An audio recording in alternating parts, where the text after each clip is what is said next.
So you can tell how serious this federal indictment is by watching how Republicans are dealing with it. And they fall into two general groups. There are his dogmatic followers who ignore the facts that Trump is being charged for hiding multiple classified documents from the Department of Justice, even when they politely ask for them back. No, let's just ignore the obvious and inject a heavy dose of whataboutism. Who better to do that than the Speaker of the House? Speaker McCarthy, do the documents belong to Trump? Which documents are we talking about? The documents, the classified documents. I haven't seen the documents, I can't tell you, but if they're classified, they should give back. And I don't believe the classified documents that President Biden has all the way back to the Senate, no, they don't belong to him either. And I don't believe that Hillary Clinton, when she had the server and bought the new software to bleach it all, had the right to do that either. Yeah, but. Ken McCarthy and his Republican buddies forget to tell you that this isn't apples to apples and that Trump likely wouldn't have even been indicted if he had done what his real lawyers told him to, which is return all of the stuff that doesn't belong to you, man. That's simple. Then there's the spineless Republicans who want to cover all the bases as well as their behinds by saying, yeah, it's bad to hoard hundreds of classified documents in your bathroom, but the president shouldn't be held to such a high standard because that's just not fair. There's not even the allegation that it was accessed by any foreign power or given to any foreign power. You have to weigh that harm with the real harm this indictment's going to do. Harm to our institutions, to our courts. This is a polarized country they're pouring gasoline on top of. It seems there's two systems of justice here, one for President Trump and one for everybody else. I've read everything I could find about it. I'm not a legal analyst, so I'm not going to comment. They're always wondering about this double standard of prosecution, about this unfair, unequal treatment of the law by certain prosecutors. These folks forget to tell you that the guy they're defending spent 4 years demanding that his White House counsel order an investigation into his 2016 opponent, Hillary Clinton, and for then FBI Director James Comey to literally lock her up. And when he didn't, he wanted to fire Comey. That didn't happen, of course, because his White House lawyers basically warned him that if he did it, he would be impeached. He dropped that at the time and moved on to his next political opponent, Joe Biden and his family, trying to extort the president of Ukraine in order to dig up fake dirt. And he was impeached for that. Here's the thing. When Trump has his back against the wall, he is happy to break everything, including America. His second impeachment was for fomenting a little insurrection when he didn't get reelected.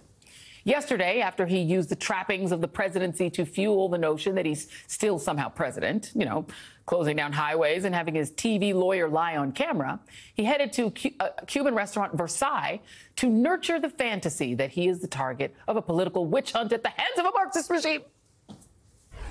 I think it's going great. Okay, I think it's a rigged deal here. We have a rigged country. We have a country that's corrupt. He then offered to pay for everyone's food, but knowing Trump, he probably left the restaurant holding the bag. He didn't pay the bill. Joining me now, our Democratic strategist and MSNBC political analyst, Fernand Amandi, and Morgan State University professor of politics and journalism, host of the A Word with Jason Johnson podcast. Jason Johnson, thank you both for being here. Fernand, I do want to start with you. I was texting you furiously yesterday, just trying to find out what was going on Spanish language radio, because we know that is a tool for disinformation, oftentimes used by Republicans. Let me play a little clip of something called Americano Media, and this was from Monday. Take a listen. What we're seeing here is the type of thing, Mr. President, that sadly happens in Latin America. And our Americano audience, it's very aware of it. A lot of people have left their countries because of the lack of democracy, the lack of law and order, rule of law, and the persecution of the political conservative opposition. It's happening in Colombia, Brazil with Bolsonaro. Hispanics can't help but notice that it's happening here in the U.S. Are we regressing as a democracy? How do you think Hispanics feel about this? Well, there is a regression, but there's been an incredible love fest between the Hispanic community and myself.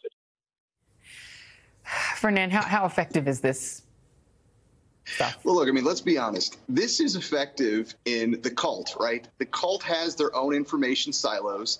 The cult gets their information from very unique sources. So amongst the cult members, this stuff works. But the problem for the Republican Party, who wants to win a general national election in November 2024, when you tie your fate to a malignant narcissist with autocratic impulses like Trump is, then you have this dance that they're not going to be able to do on a high wire without a safety net, where you're defending the indefensible while at the same time trying to keep the cult in place and in order. And they're not doing a very good job of it, Joy. You see it in those clips that you played at the outset. You can see the tension. You can see the wheels churning behind Kevin McCarthy and these others, because they know the Frankenstein monster that is now out there and about is the determiner of their fate. And they also know that if they pull back their support, Trump will go on a jihad against the Republican Party and or run as an independent and absolutely doom their chances, not only for the presidency, but to hold on to the House and maybe even recapture the Senate. Yeah, it is like a Gordian knot, Jason, that they can't get out of. I mean, you look at the polling numbers, and only 35% of Republicans think that Donald Trump illegally stored classified documents. And, okay, 91% of Democrats, or that's expected. 62% of everybody. And if you go through that poll, the Reuters poll, all the independence numbers don't look good for Republicans. They're actually making their own base smaller by riding with this guy. Joy, I have an even more important poll. 100% of Americans know that you can't keep classified documents in the bathroom. That's it. Like, that's the most important poll. I will tell you, when you step away from like people who do this for a living and political sophistication, when I just talk to my friends and colleagues and students who don't have anything to do with this, the most simple response people get is, what the heck was he doing with classified documents in the bathroom? I had a friend of mine say, is that like the knock list from Mission Impossible? We've already seen evidence that we've had CIA agents and people captured mysteriously ever since Donald Trump had this information. This is bad. There is no version of this that can be sold next year. And the Republican Party knows that this guy is an absolute anvil on their necks. And Joy, here's the thing. Regardless of what ends up happening in the presidential election, and as of right now, my guess would be that Joe Biden ends up beating Donald Trump again. Trump has never gotten the majority of the popular vote. Most people don't like him. The Republicans have 3 chances to try and take the Senate next year. Only 3. They got Manchin, Tester, Sherrod Brown. If you've got Donald Trump on the ballot, 2 out of those 3 guys are going to keep their jobs. And if they don't knock out these senators in the 2024 election, they're not going to be able to get them for another 6 years, because you don't have any other sort of vulnerable Democrats in the Senate. That's how bad this is. They are connected to a man who is not only a malignant narcissist, who's not only tried to take over the country, but he's an idiot and a bumbling criminal. And everybody who's an independent or any kind of voter can see that. And yet, Ferdinand, even the governor of Georgia, who the media tries to paint as some sort of normie, even though he's a vote suppressing fool, it says, I'll vote for him, though, if he's the nominee. They're all lashed to him, and all the nominees are essentially promising to pardon him, and that is their strategy. We swear we'll pardon him. And yet, like 40 people are running against him. The mayor of Miami, Francis Suarez, just jumped in. So I can't help, most of America has no idea who Francis Suarez is. They're not going to have any idea when this is over, because he's not going anywhere. But just to make it clear, Francis Suarez voted for Andrew Gillum. He voted for Hillary Clinton. He voted for Joe Biden. But when asked the other day, would you support Donald Trump now, he actually came out and said yes, after supporting Hillary and Biden and Andrew Gillum against Ron DeSantis. So, I mean, it's a joke. The truth of the matter is, remember, they're doing, in essence, Donald Trump's bidding by getting in this race. Every new candidate that gets in this race just means that the hardcore white molten lava core of the cult is going to burn brighter and stronger for Trump. And he's counting on that to capture this nomination. And the thing is, Jason, none of the other candidates except Chris Christie is presenting a plausible alternative to sucking up to Trump. Even DeSantis is basically like, I'll pardon him. Like, there's nothing else other than Christie, that argument, and Trump.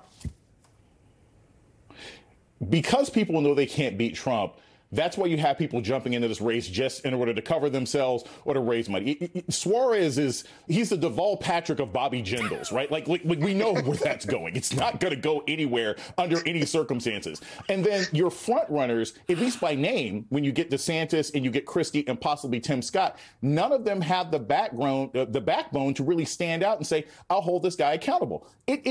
Nothing credible comes out of Chris Christie's mouth, because he was the guy who was following Trump around like a lovesick puppy for most of his term, right? So none of them can actually criticize him. And at the end of the day, if you actually consider what's going to end up happening in this primary, Every single person who jumps in the race makes it easier for Donald Trump to win. Yeah. Republican primaries, it's first past the post. It's not percentages. He's going to end up winning. You used to be so cynical. It's so charming for you to put Tim Scott as like a leading candidate. Tim Scott ain't got no chance to be president. Come on, y'all. Let's just keep it real. Fernando Bondi, come on. Come on, Tim. And Jason Johnson, thank you both. Up next.